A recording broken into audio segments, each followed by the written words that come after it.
Hola a todos, buenos días. Mi nombre es Julieta Marino, soy la editora de la agencia de noticias Afras News y en esta oportunidad vamos a estar conversando con Andrés Langebaek Rueda, que es analista independiente y nos va a dar un poco de luz sobre la situación política de mercado de Colombia. Hola Andrés, gracias por aceptar nuestra invitación.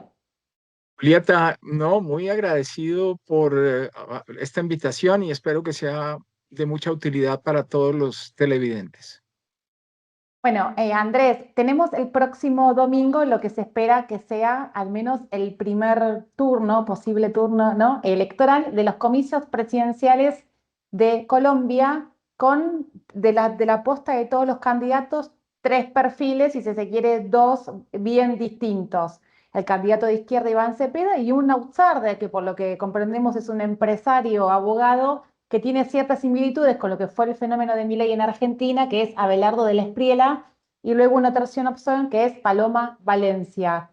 ¿Qué es lo que vos estás viendo desde sus análisis sobre lo que puede llegar a pasar este domingo? Bueno, mira, el escenario no es absolutamente claro Ujú. porque todavía, digamos, o las encuestas que recibimos la última semana, hasta el día domingo que fue permitido publicar encuestas en Colombia, teníamos dos grandes encuestadoras, de las más importantes del país, eh, una dando a un ganador y otra dando a otro ganador Sí. para digamos, el resultado de este domingo. Entonces, digamos, hay cierta incertidumbre, pero yo te resumiría lo siguiente. Si aunque hay un candidato de izquierda, que sería el continuismo del gobierno del presidente Petro. Él se Ujú. llama Iván Cepeda, ha sido senador de la República durante mucho tiempo. Em, es una persona em, muy, muy de izquierda extrema, por así decirlo, en Colombia, con una disciplina de estudio y tal vez una disciplina en su vida personal también un poco más estricta que la que hemos visto en el presidente Petro. Eh, no hemos visto realmente muchos cambios en el programa frente a lo Ujú. que ha sido la administración del presidente Petro, una preferencia por la provisión por parte del Estado de los servicios, un marchitamiento no intencional del sector privado, pero en últimas, digamos, en la medida que tú das preferencia al sector público, pues el sector privado tiene menor posibilidad de crecimiento. Por otro lado, tenemos al candidato de la Espriella, Ujú. que sí, efectivamente, es abogado. Es una persona que es del norte del país, es lo que nosotros llamamos un costeño, y en esa medida ha capturado muchísimo los votos del norte del país. Hace 4 años, en las elecciones que tuvimos, el presidente Petro ganó en forma rotunda en la costa atlántica colombiana. Para esta Bien. oportunidad no es claro que el candidato Iván Cepeda pueda ganarle a Abelardo de la Espriella en la costa norte. Yo creo que está muy dividido. Em, y hay obviamente muchos votantes em, que van a ir en contra de la administración del presidente Petro y van a votar por De la Espriella. También tenemos otra candidata que es Paloma Valencia. Ella representa al Centro Democrático, más una alianza que se hizo a raíz de una consulta en el mes de marzo en Colombia, Sí. en la cual ella quedó de primera, pero de segundo quedó un exdirector del Departamento de Estadísticas de Colombia, una persona em, que representa un poco más el centro. Entonces tenemos una alianza política del Centro Democrático, que es el partido de Álvaro Uribe Vélez, Sí. tradicionalmente más de derecha, con un vicepresidente que es más de centro y que originalmente captó, después de las elecciones de marzo, muchísima atención. Sin embargo, hay que admitirlo, Paloma Valencia se ha venido desinflando en las últimas encuestas. Creo que esto es generalizado, salvo una encuesta que probablemente no es de una casa de encuestas muy representativa. Básicamente, Paloma Valencia ha venido disminuyendo sus votos. ¿Cómo juega la participación ciudadana en estos comicios? Es decir, o el voto en blanco, que a veces ha pasado con el desgano, ¿no?, de ciertas presidencias, que la gente no va a votar, por lo menos acá, y eso muchas veces marca o puede torcer los votos a favor o a uno. Es decir, los colombianos han mostrado en los sondeos voluntad de ir a los comicios. Sí, digamos, sin duda, el gobierno del presidente Petro ha sido muy conflictivo, ha sido Sí. muy radical. Y yo creo que como nunca los colombianos, digamos, están con la intención de votar. Habrá algo de voto en blanco de candidatos de centro, como el candidato Fajardo o la candidata Claudia López, que en este momento no tienen sumados, no tienen más del 5% de intención de voto. Pero yo te diría que en ese sentido los colombianos están muy sensibilizados de que hay que votar, y yo pensaría que vamos a tener los niveles de abstención más pequeños que hemos visto en la historia del país, y probablemente un voto en blanco que, como te digo, eh, no debe superar el 6-7% de la intención de voto. ¿Qué mueve en tu percepción, ¿no? Bueno, sea de las empresas, del mercado, qué es lo que moviliza en esta presidencia? El descontento con este gobierno radical y, bueno, muchos indicadores que han dejado bastante que desear, digamos, o polémicos al menos del gobierno, el cambio de una época que fue en su momento cuando Petro volvió después de varios gobiernos de derecha. ¿Qué es lo que promueve, lo que se busca con estos turnos presidenciales? Bueno, mira, Colombia eligió en el 2022 a Gustavo Petro como el candidato, como el presidente de la izquierda, primer presidente de la izquierda en Colombia. Ujú, Eh, pero relativamente pronto, digamos, vimos elementos preocupantes de su gobierno. En primer lugar, algunos escándalos de corrupción relacionados con el proceso mismo electoral. Uno de ujú. los hijos del presidente actual está imputado por cargos de apropiación indebida de dineros que supuestamente eran para la campaña del presidente Petro. Pero después tuvimos la desviación de recursos del Estado hacia políticos para compra de favores y votos favorables en el Congreso. Em, y hemos visto una serie de situaciones, desde el punto de vista económico, muy preocupantes, ¿no? Una situación fiscal muy difícil. El gobierno, Colombia tiene una regla fiscal bastante buena en términos generales, aprobada en 2021, fue elaborada con el apoyo del Fondo Monetario Internacional, eh, incorporando buena parte de las mejores prácticas de una regla fiscal.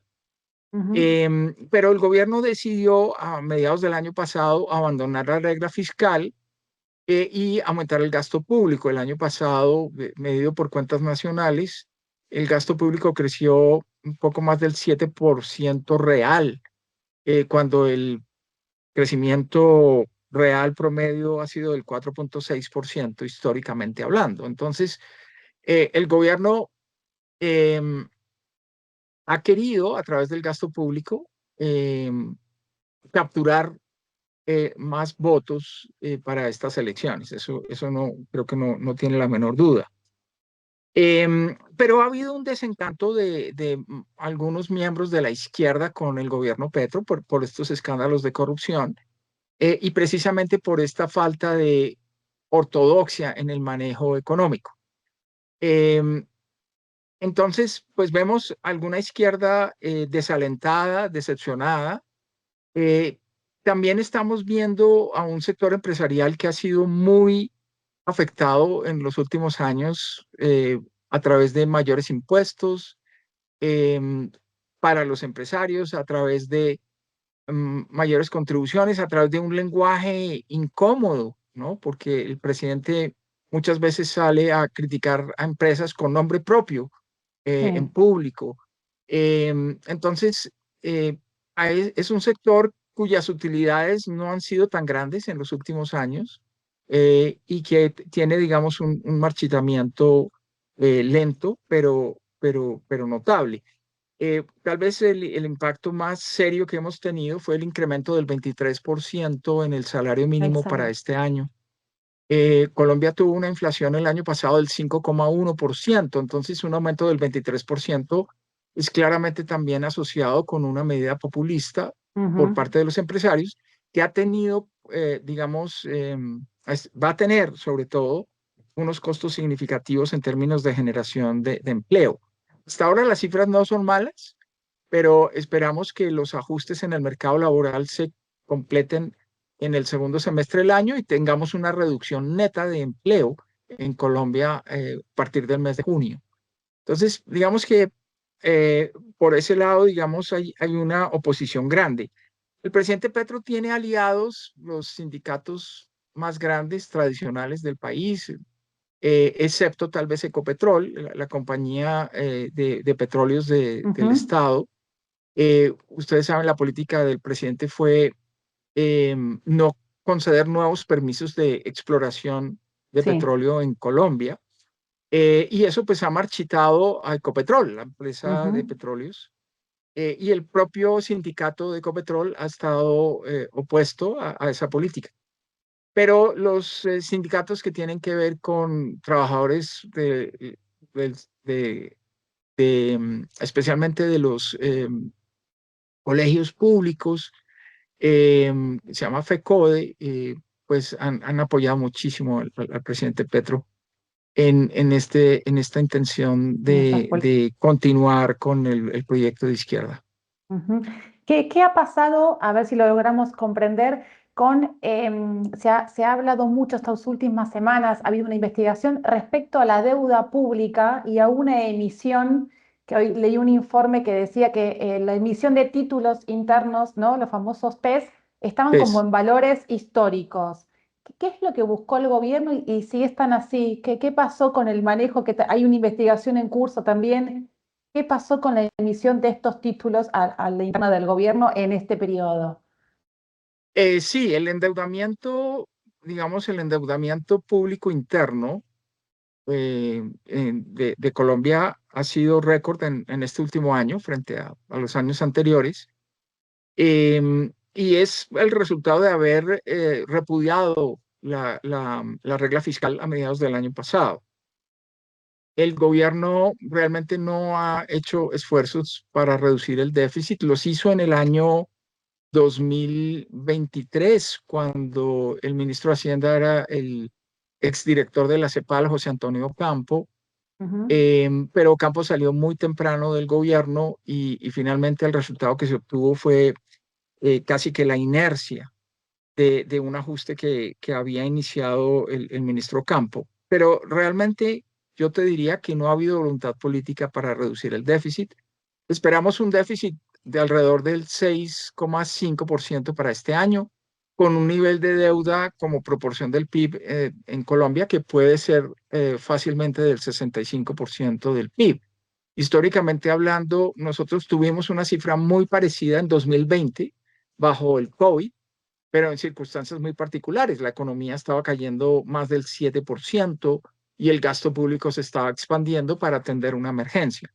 En este caso, pues realmente no corresponde a una situación de esa naturaleza. Eh, Básicamente lo vemos como un intento de generar un cierto dinamismo en la economía de corto plazo con fines puramente electorales. Pero digamos que yo te diría que estas investigaciones sobre temas fiscales del gobierno es muy probable que realmente no prosperen, entre otras cosas porque pues ya al gobierno le queda muy poco tiempo, muy pocas semanas, y Ujú. no habrá realmente em, una prevención que influya sobre resultados fiscales ya en lo que queda de este gobierno. Otra de las polémicas, por así decirlo, de los últimos meses fue el actuar del ministro de Hacienda, ¿no? Del gobierno en la independencia del banco, independencia, por decirlo de alguna manera, del Banco Central de Colombia, que tras dos alzas de interés de 100 puntos consecutivas, en la segunda reunión el ministro se retiró, rompió relaciones y el mes pasado volvió. Y el banco mantuvo las tasas en un mensaje medio de desconcierto y descontento al mercado. ¿Cómo Así se es. lee eso ahora? Hoy leí que el Consejo de Estado ahora anunció que no es necesario que el ministro participe. Tú ya se está empezando a complicar. Que el ministro participe de la próxima reunión, algo que era hasta obligatorio al momento por el Banco de la República. ¿Cómo ven, ¿no? En su mirada estas dos alzas de 100 puntos, que es un montón? La manutención, ¿cómo debería seguir o qué sería lo ideal? ¿Falta seguir subiendo? Porque muchos miembros piden de la junta directiva seguir subiendo la tasa de interés. Sí. Bueno, la situación, digamos, de inflación en Colombia se ha complicado. En primer lugar, por el fuerte incremento que vimos en el salario mínimo. Pues ese 23% termina Ujú, afectando a algunos servicios, especialmente las comidas fuera del hogar, servicios al consumidor, pues, servicios de peluquería, servicios de hostelería. em, y pues por ahí tenemos, digamos, una presión importante. Colombia, lamentablemente, después del COVID, no ha podido hacer que la inflación encaje en el rango meta que es del 2 al 4%. Nosotros tenemos una meta de inflación que debe estar entre ese 2 y ese 4 con un ujú. punto medio de 3. Pero el año pasado la inflación fue 5,1%. Es una cifra inadecuada, digamos, después de tanto tiempo de el Banco Central ejercer su política monetaria para tratar de encajar esa meta esa inflación al rango meta. Ahora hay otro elemento que complica más la situación, es la posibilidad de que tengamos un racionamiento, o no un racionamiento, pero sí por lo menos menores precipitaciones de lluvias por el fenómeno del Niño, De niños. que Ujú. deberíamos ver en el segundo semestre del año y que van a hacer que la inflación seguramente esté entre un 6,5% y un 7% hacia el final del año. Claro, impactan los Esto es precios de obviamente energía. por los precios de la energía y también los precios de algunos alimentos que se pueden incrementar por la falta de lluvias. Entonces vamos a tener una inflación alta y efectivamente mm, eh, el ministro de Hacienda, como tú lo mencionaste, amenazó con no asistir a la última reunión de la Junta Directiva del Banco de la República. Hay un decreto, o había un decreto del año 1993. Nuestro Banco Central se reestructuró a raíz de la Constitución del 91, con muchas cosas. Se creó un Banco Central muy independiente, con limitaciones muy grandes para emitir dinero para financiar al gobierno. Eso en Colombia se puede hacer, pero bajo el voto unánime de todos los miembros de la Junta Directiva del Banco de la República. Sin embargo, existía una cláusula en ese decreto del año 93 que decía que para sesionar se requería la presencia del ministro de Hacienda o su delegado, cosa que siempre ha ocurrido desde ese año hasta acá, por cerca de 23 años, por cerca de 33 años hemos tenido pues una situación donde el ministro de Hacienda ha ido o ha mandado al viceministro, pero su amenaza fue de no ir. Eh, Algunos observadores y algunos exministros de Hacienda señalaron que el actual ministro de Hacienda podría ser imputado de cargos por no incumplimiento de su deber al no ir a la Junta Directiva del Banco de la República. Pero inmediatamente hubo una demanda ante el Consejo de Estado que fue fallada precisamente el día de ayer, en la cual no se requiere que el ministro esté presente para que el banco tome decisiones. La decisión de ayer establece que con el voto, que se obtiene una mayoría con 4 votos eh, por parte de la Junta y independientemente de que el ministro de Hacienda esté o no esté. Entonces, pues ya bajo este nuevo escenario de interpretación jurídica, pensamos que el ministro pues va a asistir a las juntas que Sí. hagan falta, porque pues finalmente sabe que las decisiones se pueden tomar en contra del gobierno.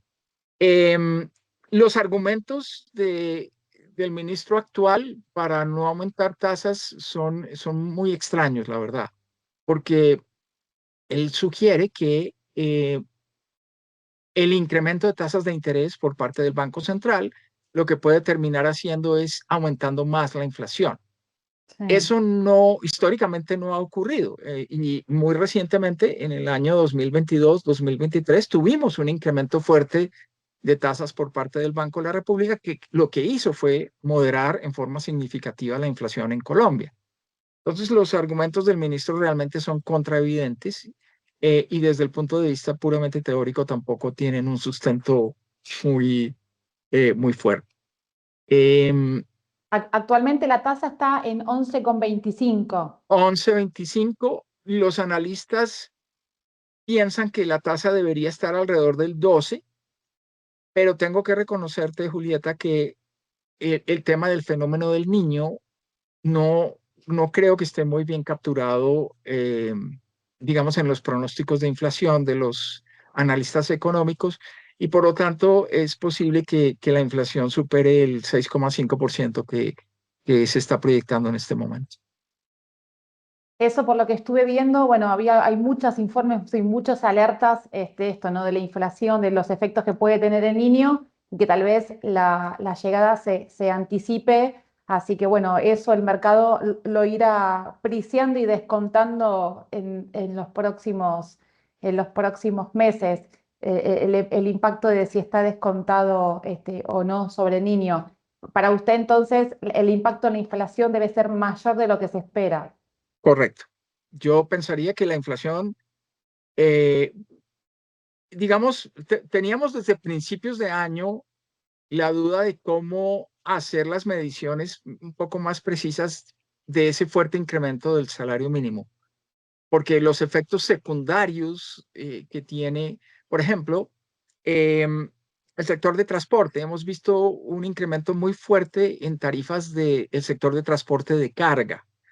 Pero ese incremento no estaba bien contabilizado en las estimaciones de los analistas. Entonces, de por sí, ya con el incremento del 23% en el salario mínimo, teníamos dudas de que estuviéramos contabilizando bien la inflación, la perspectiva de inflación. Y ahora, con el tema del niño, pues la incertidumbre es aún mayor. Entonces, yo te diría que desde mi punto de vista, la inflación estará más cercana al 7% que al 6,5% que tienen la mayor parte de analistas en este momento. Y Andrés, para poder ir finalizando, volviendo, bueno, tomando el mercado y el tono electoral, tal vez Cepeda, bueno, permitiría anticipar una continuidad, ¿no? De un perfil más de izquierda de Gustavo Petro y tal vez lo que más dudas generaría, haciendo el paralelismo con lo que fue acá la presidencia sorpresiva de Javier Milei, que es personas que no han tenido una trayectoria política y generan cierto desconcierto ante una eventual victoria de la Espriela. ¿Qué es lo que el mercado puede esperar, ¿no? Desde el lado, desde las empresas, ¿cuáles son las políticas? Porque es tal vez lo que más dudas genera. Sí, no, claro que sí. Mira, primero, algo que creo que es importante sobre las elecciones de este domingo, no anticipamos que haya un ganador en primera vuelta, ¿sí? Es decir, anticipamos que quien gane no va a ganar con la suficiente mayoría, Ujú. probablemente va a ser el candidato Cepeda. Y es muy probable, dadas las encuestas que estamos viendo, que el segundo con mayor votación sea el candidato de la Espriella. Em, Ahora, ¿qué ofrece de la Espriella? Bueno, en primer lugar, hemos visto algo que no he comentado en esta entrevista, pero es muy importante tenerlo presente, un deterioro en la situación de seguridad en el país. Los grupos armados muy vinculados con el narcotráfico y con el contrabando de oro, que hoy en día es importante para la economía colombiana. em, se afirma que esos grupos armados tienen presencia en 71% de los municipios del país, cosa que era apenas del 25% al iniciar el gobierno. Entonces, hay una situación de seguridad muy compleja que los empresarios y la ciudadanía estarían valorando con el presidente de la Espriella. En segundo lugar, el candidato Cepeda no ha sido claro sobre su visión de la situación fiscal de Colombia. Algunos sugieren que él tiene la idea de poder aumentar más el déficit, em, como suele ocurrir con los candidatos de izquierda, lo cual podría llevar a Colombia a una situación de deuda como nunca antes habíamos visto en nuestro país, con la consecuente inestabilidad en la tasa de cambio principalmente, que sería Ujú. básicamente la variable de ajuste de un desequilibrio tan grande. Yo te diría que también hay preocupación sobre, en general, el, eh, el los efectos y las consecuencias adversas que tenemos de un modelo que da prioridad al Estado. El Estado en Colombia no ha sido tradicionalmente mm, muy eficiente. Entonces, otorgar más estímulos a la participación estatal genera muchos problemas. Ya hemos visto retrasos, por ejemplo, en la infraestructura del país. Colombia utilizó mucho las asociaciones público-privadas para llevar a Ujú. cabo grandes proyectos de infraestructura. En esta administración solamente se ha dado en concesión una vía férrea importante y una carretera. De resto, no ha habido mayor eh, juego para el sector privado en el modelo de desarrollo y de crecimiento, con consecuencias importantes en términos de atrasos para la infraestructura del país.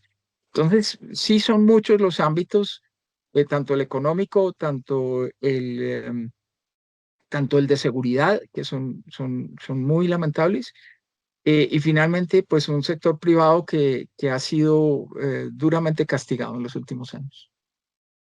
Es de esperar, y ahora esta sí prometo que es la última, algo que tal vez, bueno, se replica algo de paralelismo porque los candidatos tienen ciertas similitudes, es decir, como Del Espriella es un outsider, digamos, que no es del rango político y tal vez no tenga tanto aparato detrás de ir a un segundo turno, es posible, ustedes ven que se produzcan diferentes alianzas entre los países para poder bueno, poder desempatar, digamos, por mayoría y ahí arranquen promesas de alianzas. Se están viendo eso de cara a un segundo turno o todavía no? Mira, uno de los elementos, digamos, que causa de todos modos alguna preocupación es que el candidato de la Espriella básicamente no tiene representación en el Congreso. Tiene apenas cuatro senadores. Y eso pues no sirve para gobernar. Entonces, la primera alianza que tendríamos que ver es una alianza entre el candidato de la Espriella y los partidos tradicionales de centro y de derecha para hacer coaliciones que permitan alguna gobernanza en Claro. términos de los proyectos de ley de carácter doméstico. Y yo te diría que ese va a ser el principal cuello de botella que vamos a tener, o la principal énfasis en el nuevo gobierno electo a partir del 21 de junio, que es la segunda vuelta presidencial en Colombia. Y eso todavía genera muchas dudas, ¿no? Los partidos tradicionales han apoyado a la candidata Paloma, em, y, pero todavía hay muchos elementos por despejar. Ahora, sin duda pienso que el candidato de las Priellas, desde el punto de vista de las relaciones con Estados Unidos, que son muy importantes para Colombia, tendría una entrada mucho más fácil que la del candidato Cepeda, que ya ha manifestado sus reparos a las relaciones que hay con los Estados Unidos. claro, marcando una continuidad. Bueno, Petro ha sabido ser un gran contrincante de Trump, se ha sabido ganar unos cuantos problemas, así que en esa línea iría también, claramente, ¿no? Cepeda. Bueno, Andrés, muchas gracias por tu tiempo, ha sido muy claro para poder comprender desde nosotros. Seguiremos los comicios en las próximas, bueno, este domingo y el eventual segundo turno, y seguramente más adelante nos comunicaremos para ver cómo marcha la nueva presidencia. Con mucho gusto, Julieta, estamos a tus órdenes y que sea lo mejor para la sociedad colombiana. Eso esperamos. Gracias, Andrés. Hasta luego.